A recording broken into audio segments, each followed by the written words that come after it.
Hello and welcome back to my page. You're very welcome here. That's the Opera House. I'm there on Saturday night with my show, Pull Hard. How are you lads? The road was quiet on the way to Páirc Uí Chaoimh and under construction, which I thought was beautiful imagery for the Cork team.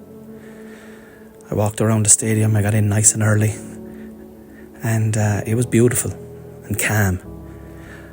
Yeah, I met this man. He travels to all of the Cork matches and he lives in Mayo. There's my dad, my brother-in-law, my dad's best friend and my nephew. We all convened at 4:30, but the gates didn't open till 5, even though it did say 4:30.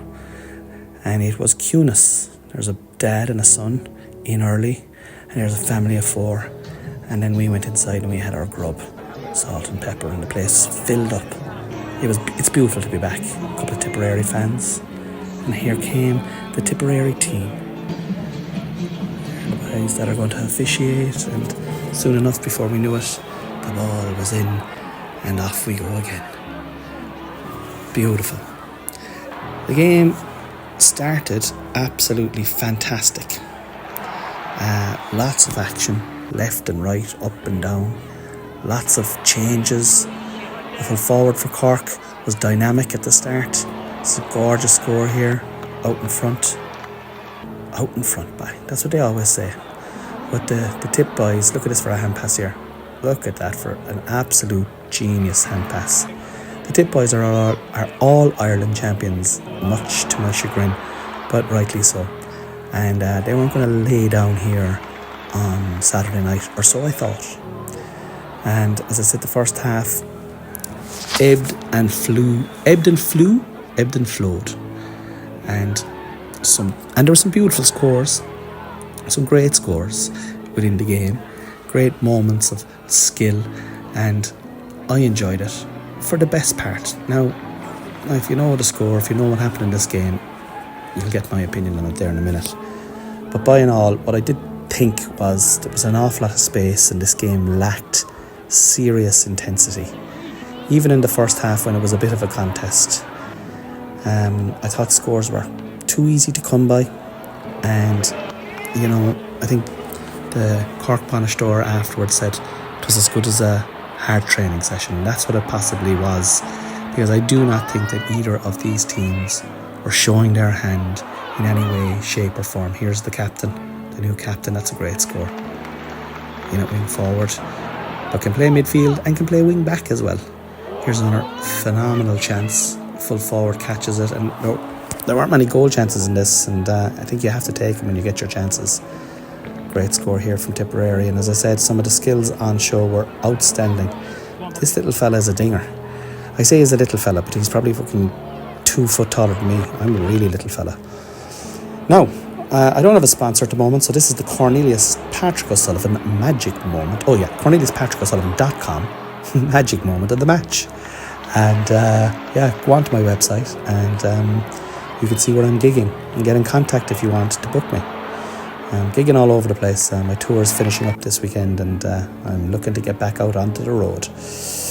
But anyway, back to the game in question, and here is a great chance here. This fella gets hooked here but picks it back up again, beats his man, squares the ball, great catch, in we go here. Number 11 gets pulled down, and the new rule, I've heard a lot of people talk about this new rule now.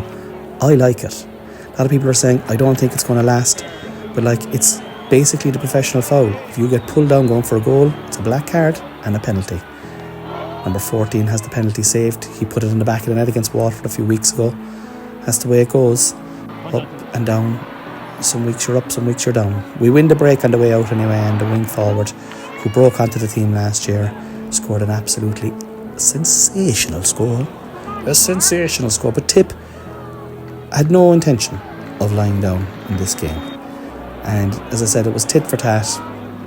And you know yourself, 3, 4, 5, even 6 points in the game of hurling. It's feck all now. It really is. And some of the skills on show were just mesmerising, even for this early encounter in the year where everybody is shadow boxing. Like the managers are shadow boxing. the players probably aren't shadowboxing. Players are out there trying to prove a point, trying to nail their number down. Great block here. Tipperary turned the ball over here. Great work rate from Tipperary, I thought. Great. Look at that. Beautiful. That's a little bit of a high shoulder here. And this is when things started to take a little bit of a sinister twist within the game. There was an edge to this game, and rightly so. You wouldn't expect anything else, especially after last year in the All-Ireland final.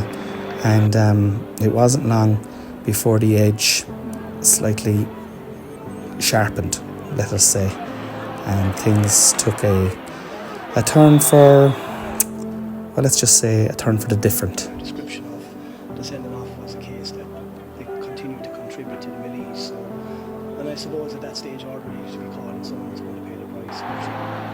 Yeah, he had to make some sort of a say. He had to send someone off, I guess. You know, this is unnecessary here by the goalkeeper, I feel. But there is not one dig thrown. I will say that. 2 reds, 2 yellows. Two soft cards, not just on the Cork side. And he just wants to know what the story is. At halftime, Cork are winning. Massive attendance. Come and see me this Saturday in the Opera House. Massive attendance, the highest of all time. But lads, it absolutely ruined the game. Genuinely, whatever intensity was in the game, it zapped out of it. And even though there were flurries in the second half and of the game potentially picking up, by and large both squads emptied the bench and there was just too much space. Look at the space here. Like, can you imagine this now in the white heat of battle in the first or the second round of the championship? There'll be none of this dawdling, you know. Now you might say, Cornelius, would you ever get out there yourself and see what you could do? Well, lads, I'll tell you now, if you gave me a different body and you could somehow subtract 25 years from my life, and like the body you'd have to give me now would want to be a fairly superb body for me to be able to do anything that these lads are doing. But I'm just commenting. Lovely skill here. This is a great score as well by the All-Star. Started on the bench again this week, but he's had a long year, so using him sparingly until the time is right, I guess.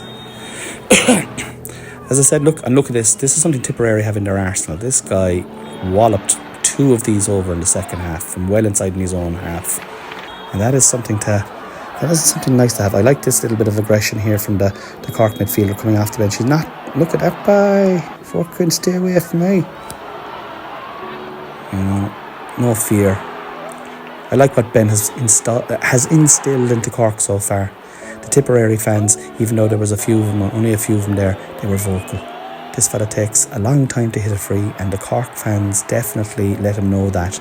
I will say this, when he does score, and he invariably does, it gives the Tipp fans some sort of energy that is infectious. So I would be like, stop booing him, lads. Stop booing him. When he scores, it just gives the fans double energy, which then filters in.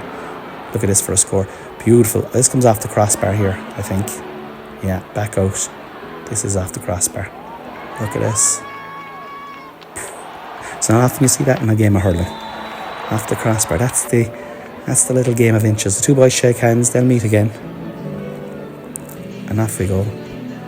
Loads of kids around the place and families around the place, and it's great to see. And whoever brought these lads up from Tipperary, fair play. Look at this, an inter-county manager taking and giving autographs and taking selfies. I need to run in. Jesus, lads, I must go and give the team talk. Marty Morrissey was getting involved as well, and I went out then and it was raining and into the crowd and tried to get out of there. It took me ages to get home. Are you encouraging your players to play on the edge and to bring a bit of extra intensity? Thanks for listening, guys. Come back next week.